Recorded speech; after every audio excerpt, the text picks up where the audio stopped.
Bonjour et bienvenue sur la présentation du module des mails sur événements, actuellement disponible sur la version 9.12 d'ID400. Le principe du module va être de générer vers l'extérieur ou vers l'intérieur de votre entreprise des mails sur des événements préidentifiés sur ID400 ou lors des éditions au fur et à mesure de votre processus actuel. La première étape va donc consister à devoir paramétrer sur ID400 tous les faits déclencheurs de mails, à savoir les éditions des documents pour lesquels vous vouliez qu'il y ait un mail qui puisse être généré à l'interne ou à l'externe avec la demande d'édition en pièce jointe, ou également définir sur la liste des événements identifiés sur ID400 lesquels vont pouvoir générer en interne des mails. La deuxième étape va consister à paramétrer toujours sur ID400 les destinataires, c'est-à-dire les adresses mail sur vos clients, fournisseurs, transporteurs et vos utilisateurs, et ensuite, les types d'ordres, achats, les clients et fournisseurs pour lesquels vous autorisez les générations des mails. La dernière étape consistait à devoir paramétrer les différents modèles, à savoir le contenu en fonction des types de destinataires, la gestion des différentes langues et également les adresses et signatures des expéditeurs de ces différents mails. Donc, concernant ID400, la première étape dont je vous parlais tout à l'heure est de paramétrer la génération des mails. Dans l'exemple que vous avez à l'écran, j'ai déjà paramétré un certain nombre de faits générateurs de mails, à savoir qu'il est possible de définir quel utilisateur ou quel groupe d'utilisateurs va être à l'origine de la génération de ce mail. Je peux limiter par exemple une édition ou une action faite par un utilisateur ou un groupe d'utilisateurs, de manière à ce que quand une personne, par exemple de la compta, va rééditer une facture, ça ne régénère pas de mail au client.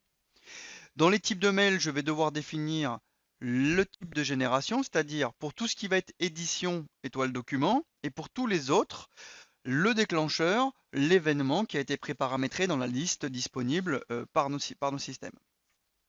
Bien entendu, pour chaque document, je vais pouvoir définir et choisir quelle est l'édition qui déclenche la génération du mail avec la pièce jointe. C'est-à-dire que j'ai accès ici à toutes les éditions ID400, standards ou spécifiques, qui sont capables de générer un PDF.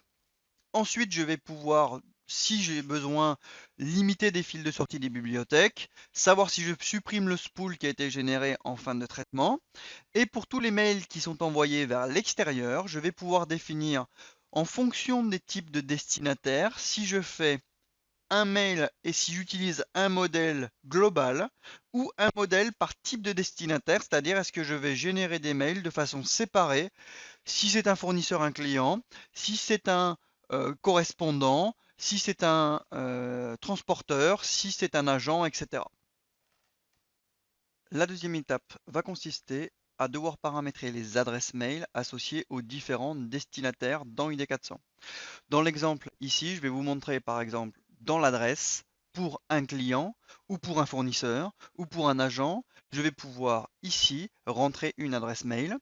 Et pour la partie des clients, je vais également, dans les données commerciales sur les différents correspondants, pouvoir associer des adresses et savoir si effectivement j'envoie des mails à ces destinataires automatiquement.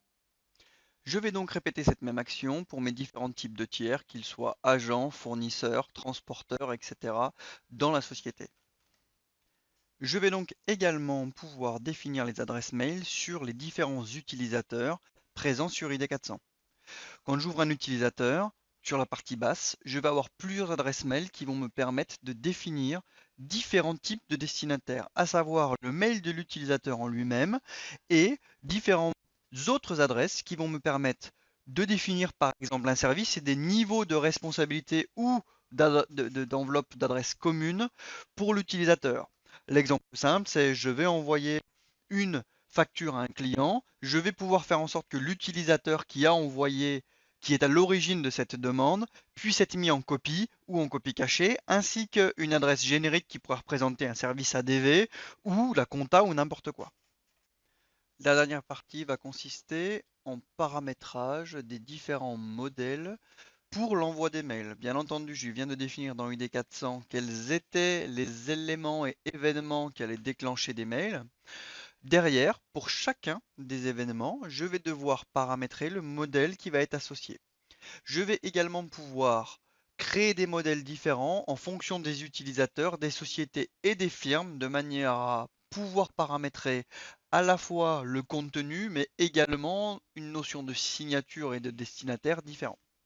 Donc pour chaque modèle, si je rentre par exemple sur une modification et confirmation d'une commande, je vais retrouver à la fois toutes les notions d'entête qui vont me permettre de définir quelles vont être mes adresses d'expéditeur, sachant que je peux récupérer une adresse fixe, l'adresse de l'utilisateur qui a généré le mail ou l'adresse de l'assistante commerciale si bien entendu je pars du principe que j'adresse un mail vers un client qui a lui-même une assistante commerciale de paramétrer.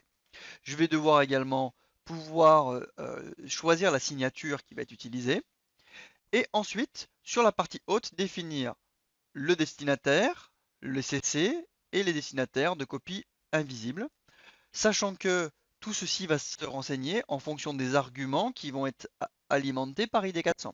Les arguments, c'est quoi? Ça va être tout ce qu'on a vu tout à l'heure en termes de destinataire, c'est-à-dire le destinataire en tant que client, ses adresses mail, etc., du transporteur, du fournisseur, ou des différents utilisateurs, services et responsables qu'on a vu tout à l'heure. La partie basse ici va me permettre de gérer réellement le modèle du corps pour le mail, c'est-à-dire le texte complet qui va être envoyé par mail. Donc on a la possibilité à la fois de mettre du texte fixe et à l'intérieur du texte d'utiliser une fois de plus des arguments pour rendre paramétrable et rendre tout à fait dynamique le mail qui va être envoyé. Dans mon exemple, j'envoie une confirmation de commande à différents destinataires. Ici, par défaut, voilà le mail qui va être utilisé. Donc j'ai eu du texte et je vois que j'ai pu rendre dynamique le numéro de commande que j'ai récupéré ici, par exemple, ou la date d'expédition prévue, puisque ça fait partie des arguments disponibles.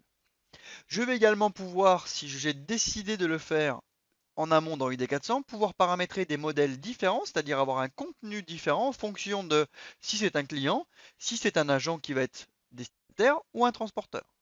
Et je vais également pouvoir, pour chacun des types de destinataires, pouvoir générer différemment des modèles en fonction des différentes langues qui vont être initialisées par les différents tiers qui vont être utilisés, puisque j'ai la langue de mon tiers directement dans ces données adresses. Donc à partir de là, je vais pouvoir définir tous mes modèles et c'est ça qui va faire en sorte d'envoyer tel ou tel mail à tel destinataire avec tel contenu. Donc au final, vous aurez certains modèles qui vont être créés, qui peuvent être soit, je vous le disais tout à l'heure, paramétrés par utilisateur ou complètement génériques, puisque à la fois l'adresse de l'expéditeur et la signature peuvent être également dynamiques, comme je vous l'ai montré. Donc, je vais pouvoir paramétrer l'ensemble de mes besoins, soit à un niveau de détail par utilisateur, soit à un niveau global, c'est-à-dire de faire un seul et même modèle, et que en fonction du type de client, du type de destinataire, du type de langue utilisée et de la personne, l'initiative de la génération du mail, avoir des modèles, des mails qui vont se générer de manière complètement différente en fonction des cas.